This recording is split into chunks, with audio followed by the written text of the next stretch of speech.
첫 번째 소식입니다. 수도권과 부산을 중심으로 코로나19 확진자가 잇따르면서 오늘 신규 확진자 수는 다시 50명대로 올라섰습니다. 1일 신규 확진자가 50명대를 기록한 건 지난달 27일 이후 처음입니다.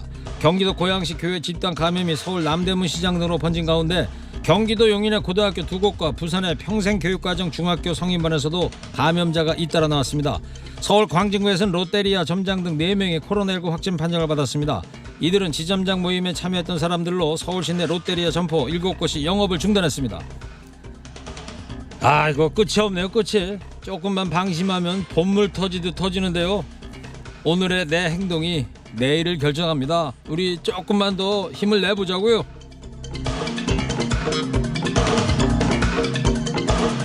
코로나19 확산을 방지하기 위해 올해 치맥이 금지된 강원도 강릉시 경포 해수욕장 출입구에는 야간에도 단속 요원이 배치돼서 피서객들이 들고 가는 물건을 꼼꼼히 살펴봤습니다. 치킨이나 술, 음식물로 보이는 물건, 철심에 화약을 바른 폭죽은 발견되면 즉시 돌려보내지는데요. 휴가철을 맞아 밤마다 젊은이들이 몰려와서 백사장을 가득 채우고 술을 마시며 밤을 새우던 과거의 모습은 찾아볼 수 없었습니다. 술 냄새가 진동하던 해변에선 바람에 실려오는 바다 내음이 그대로 느껴졌습니다.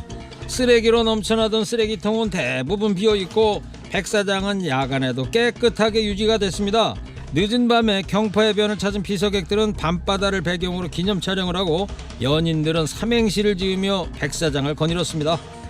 강원도는 경포해수욕장 등 도내 8개 해수욕장을 대상으로 집합제한 행정명령을 내리고 야간 취식을 금지했습니다. 위반 시 300만 원 이하의 벌금, 또 코로나19 발생 시 방역 비용까지 물게 됩니다. 연인들이 뭘로 삼행시를 지었을까 궁금한데요. 모래에 쓰레기를 묻은 건 내 양심을 묻는 거나 마찬가지죠. 코로나19가 종식돼도 지금처럼 쭉 해변을 해변답게 지켰으면 좋겠습니다. 다음 소식입니다. 지난 5월 4일 CJ 대한통운 택배 노동자가 과로사한 일이 있었죠. 올해 들어서만 벌써 4명째입니다. 택배 노동자들이 연이어 과로로 목숨을 잃으면서 택배 노동자들과 정치권, 시민단체가 정부와 택배사의 대책을 마련하라고 촉구했습니다. 이들은 공짜 노동으로 일컬어지는 분류작업이 과로사의 주된 원인이라고 지적했습니다.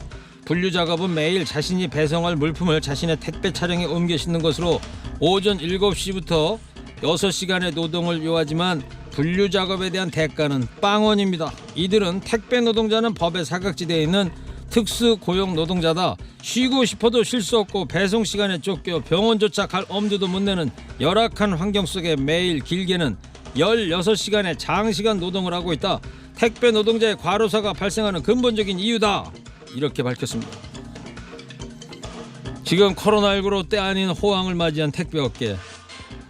택배 기업들 사장님이야 웃음을 지을지 몰라도 택배 노동자들은 30-40%나 늘어난 물량 때문에 죽을 맛입니다. 그나마 오는 14일을 택배 없는 날로 정한 건 참 다행이다 싶은데요.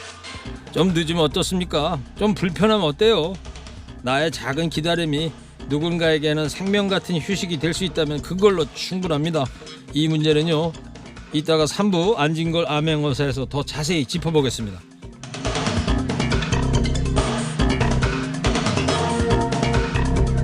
후원금 운영 논란이 제기된 일본군 위안부 피할머니들의 거주시설 나눔의 집의 민관합동 조사 결과가 나왔습니다.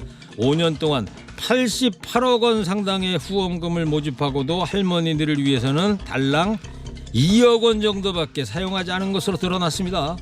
이마저도 할머니들을 위한 직접 경비가 아니라 시설 운영을 위한 간접 경비로 지출된 게 대부분이었습니다. 반면에 운영법인이 재산 조성비로 사용한 후원금은 26억여 원으로 파악이 됐습니다. 나머지 후원금은 국제평화인권센터, 요양원 건립 등을 위해 비축한 것으로 보인다고 민간합동조사단은 설명했습니다. 또 할머니들을 정서적으로 학대한 사실도 밝혀졌는데요.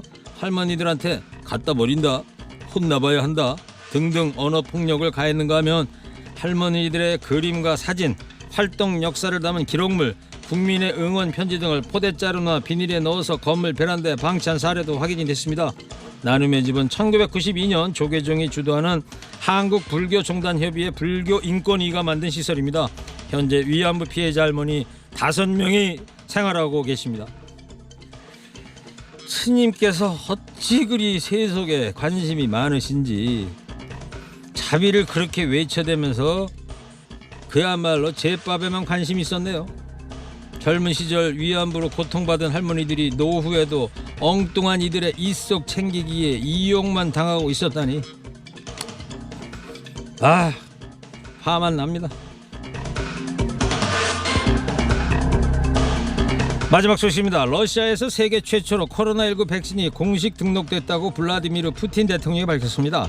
특히 본인의 두 딸 중에 한 명도 이 백신의 임상시험에 참여해 접종을 받았다고 소개했는데요. 그러나 러시아 백신은 약물 개발에 대한 국제적 지침을 따르지 않아서 안정성 논란과 함께 국제 공인도 받지 못할 반쪽 개발이라는 지적이 나오고 있습니다.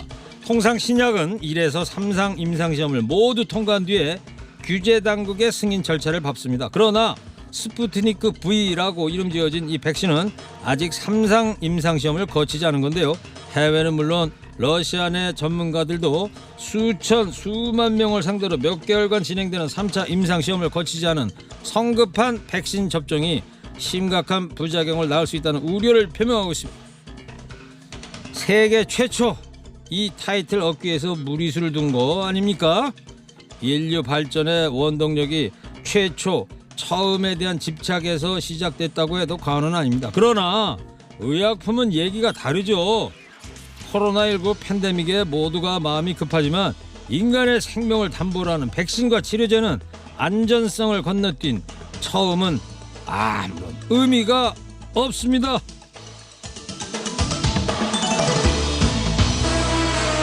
오늘 허리케인 데스크 여기까지 하겠습니다. 깨어있는 시민이 됩시다.